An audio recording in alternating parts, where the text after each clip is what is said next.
Hi friends, this is Mrs. Martin and welcome to Story Corner. We're going to continue on with Chapter 7 from Judy Blume's Tales of the Fourth Grade Nothing. Chapter 7 is titled The Flying Train Committee. In January, our class started a project on the city. Mrs. Haver, our teacher, divided us up into committees by where we live. That way we could work at home. My committee was me, Jimmy Fargo, and Sheila. Our topic was transportation. We decided to make my apartment the meeting place because I'm the only one of the three of us who's got his own bedroom. In a few weeks, each committee has to hand in a booklet, a poster, and be ready to give an oral report. The first day we got together after school, we bought a yellow poster board. Jimmy wanted a blue one, but Sheila talked him out of it. Yellow is a much brighter color, she explained. Everything will show up on it. Blue is too dull. Sheila thinks she's smarter than me and Jimmy put together, just because she's a girl. So right away, she told us she would be in charge of our booklet, and me and Jimmy could do most of the poster, as long as we check with her first, to make sure she likes our ideas. We agreed since Sheila promised to do 10 pages of written work and we would only do 5. After we bought the yellow poster board, we went to the library. We took out 7 books on transportation. We wanted to learn all we could about speed, traffic congestion, and pollution. We arranged to meet on Tuesday and Thursday afternoons for the next 2 weeks. Our first few committee meetings turned out like this. We got to my place at 3:30, had a snack, then played with dribble for another half hour. Sheila gave up on cooties when Fudge lost his front teeth, but it still isn't much fun to have her hanging around. She's always complaining that she got stuck with the worst possible committee, and that me and Jimmy fool around more than we work. We only put up with her because we have no choice. Sheila and Jimmy have to be home for supper before 5:30, so at 5 o'clock we start cleaning up. We keep our equipment under my bed in a shoebox. We have a set of magic markers, Elmer's glue, Scotch tape, a really sharp pair of scissors, and a container of silver sparkle. Sheila carries our committee booklet back and forth with her. She doesn't trust us enough to leave it at my house. The poster board fits under my bed, along with the supplies. We stack the library books on my desk. The reason I make sure we clean up good is that my mother told me that if I left a mess, we'd have to find someplace else to work. By our third meeting, I told Jimmy and Sheila that I'd figured out the solution to New York City's traffic problems. We have to get rid of the traffic, I said. There shouldn't be any cars or buses or taxis allowed in the city. What we really need is a citywide monorail system. That's too expensive, Sheila said. It sounds good, but it's not practical. I disagree, I told Sheila. It's very practical. Besides, getting rid of traffic, it'll get rid of air pollution, and it'll get people where they're going a lot faster. But it's not practical, Peter, Sheila said again. It costs too much. I opened one of my books on transportation and read Sheila a quote. Quote, "A monorail system is the hope of the future," end quote. I cleared my throat and looked up. But we can't write a report just about the monorail, Sheila said. We'll never be able to fill 20 written pages with that. We can write big, Jimmy suggested. No, Sheila said. I want a good mark on this project. Peter, you can write your 5 pages about the monorail system and how it works. Jimmy, you can write your 5 pages about pollution caused by transportation. And I'll write my 10 pages on the history of transportation in the city. Sheila folded her arms and smiled. Can I write big? Jimmy asked. I don't care how big you write as long as you put your name on your 5 pages, Sheila told him. That's not fair, Jimmy said. This is supposed to be a group project. Why should I have to put my name on my 5 pages? Then don't write big, Sheila said. Okay, I'll write so small Mrs. Haver will need a microscope to see the letters. Very funny, Sheila said. Look, I told both of them, I think all of our written work should be done in the same handwriting. That's the only fair way. Otherwise, Mrs. Haver will know who did what, and it won't be a group project. Say, that's a good idea, Jimmy said. Which one of us has the best handwriting? Me and Jimmy looked at Sheila. Well, I do have a nice, even script, Sheila said. But if I'm going to copy over your written work, you better give it to me by next Tuesday. Otherwise, I won't have enough time to do the job. And you two better get going on your poster. Sheila talked like she was the teacher and we were the kids. Me and Jimmy designed the whole poster ourselves. We used the pros and cons of each kind of transportation. It was really clever. We divided a chart into land, sea, and air, and we planned an illustration for each, with the airplane done in silver sparkle and the letters done in red and blue magic marker. We got halfway through the lettering that day. We also sketched in the ship, the plane, and the truck. When Sheila saw it, she asked, "Is that supposed to be a train?" "No," I told her. "It's a truck." "It doesn't look like one," she said. "It will," Jimmy told her, "when it's finished." "I hope so," Sheila said, "because right now it looks like a flying train." "That's because the ground's not under it yet," Jimmy said. "Yeah, I agree. See, we've got to make it look like it's on the street. Right now it does sort of look like it's up in space." "So does the ship," Sheila said. "We'll put some water lines around it," I told her. "And some clouds around the plane," Sheila said. "Listen," Jimmy hollered. "Did anybody ever tell you you're too bossy? This poster is ours. You do the booklet. Remember? That's the way you wanted it." "See, there you go again," Sheila said. "You keep forgetting this is a committee. We're supposed to work together." "Working together doesn't mean you get to give out orders and we carry them out," Jimmy said. My feelings exactly, I thought. Sheila didn't answer Jimmy. She picked up her things, got her coat, and left. "I hope she never comes back," Jimmy said. "She'll be back," I told him. "We're her committee." Jimmy laughed. "Yeah, we're all one happy committee." I put our poster under the bed and said goodbye to Jimmy and then washed up for supper. My mother was being pretty nice about our committee meetings. She arranged to have Fudge play at Ralph's apartment on Tuesdays and at Jenny's on Thursdays. Sam has the chicken pox, so he can't play at all. I was glad that next week would be our last committee meeting after school. I was sick of Sheila, and I was getting sick of transportation. Besides, now that I knew a monorail system was the only way to save our city, I was getting upset that the mayor and all the other guys that run things at City Hall weren't doing anything about installing one. If I know that's the best method of city transportation, how come they don't know it? The next day, when I came home from school, I went into my bedroom to see Dribble like I always do. Fudge was in there sitting on my bed. "Why are you in my room?" I asked him. He smiled. "You know you're not supposed to be in here. This is my room." "Want to see?" Fudge said. "See what?" "Want to see?" "What? What are you talking about?" I asked. He jumped off my bed and crawled underneath it. He came out with our poster. He held it up. "See?"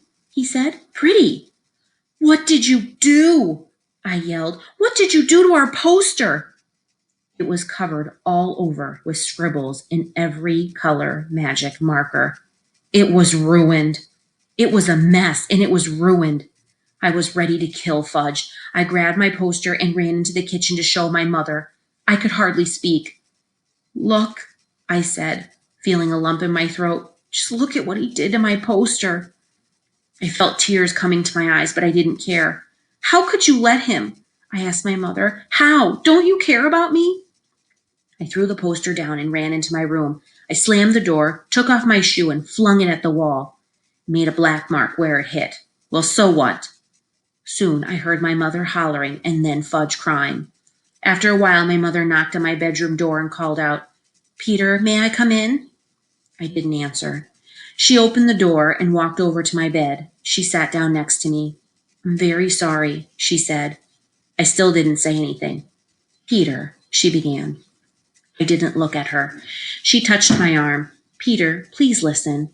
Don't you see, Mom? I can't ever do my homework without him messing it up. It's just not fair. I wish he was never born. Never. I hate him."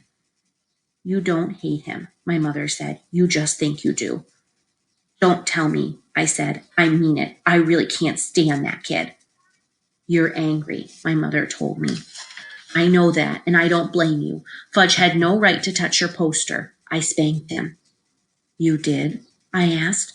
"Fudge never gets spanked. My parents don't believe in spanking." "You really spanked him?" I asked. "Yes," my mother said. "Hard?" I asked. "On his backside," she told me. I thought that over. "Peter," my mother put her arm around me. "I'll buy you a new poster board tomorrow. It was really my fault. I should have never let him into your room." "That's why I need a lock on my door," I said. "I don't like locks on doors. We're a family. We don't have to lock each other out."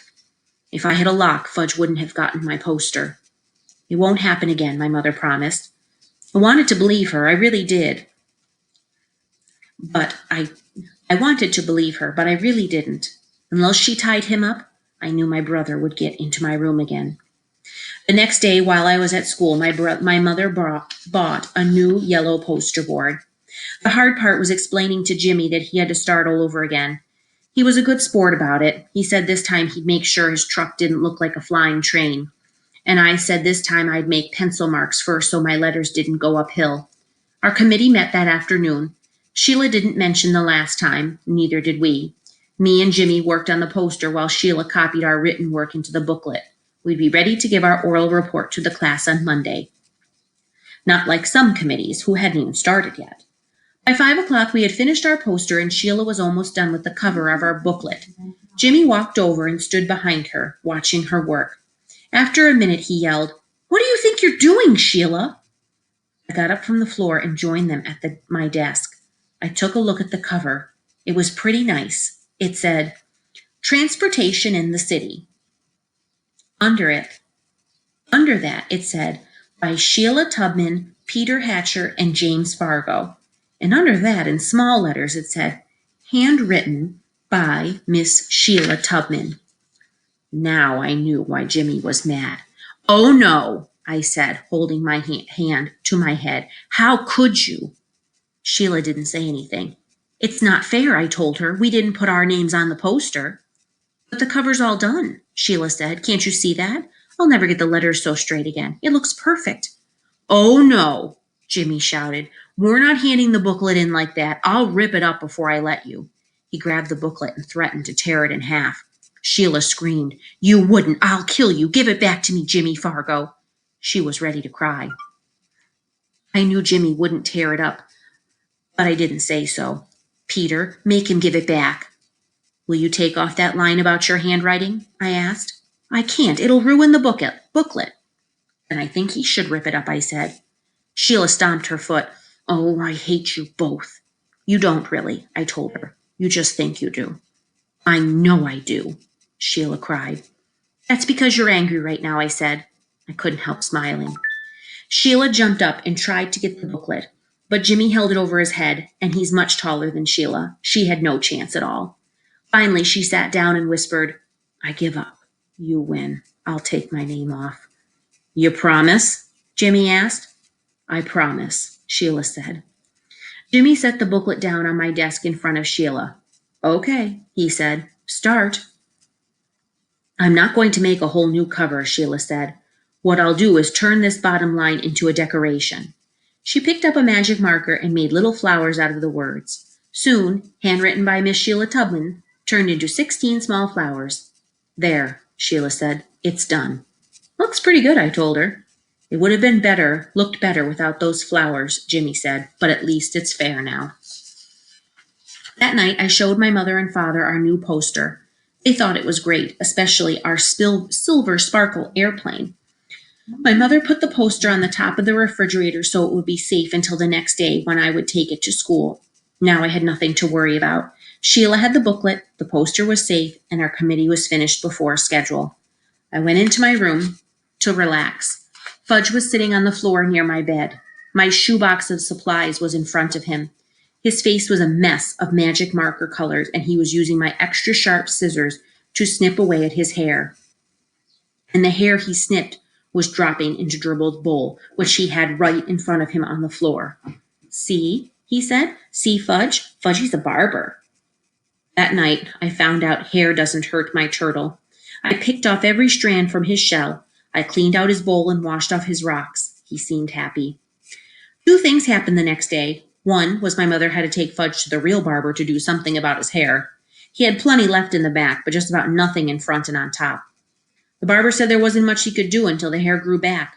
Between his fangs and his hair, he was getting funnier looking by the day.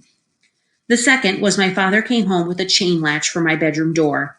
I could reach it when I stood on tiptoe, but that brother of mine couldn't reach it at all, no matter what. Our committee was the first to give its report. Mrs. Haver said we did a super job. She liked our poster a lot. She thought the Silver Sparkler airplane was the best. The only thing she asked us was, how come we included a picture of a flying train? And that's the end of Chapter 7, called The Flying Train Committee. Join me next week, boys and girls, where we continue on to chapter 8 called The TV Story. The TV Star. Until then.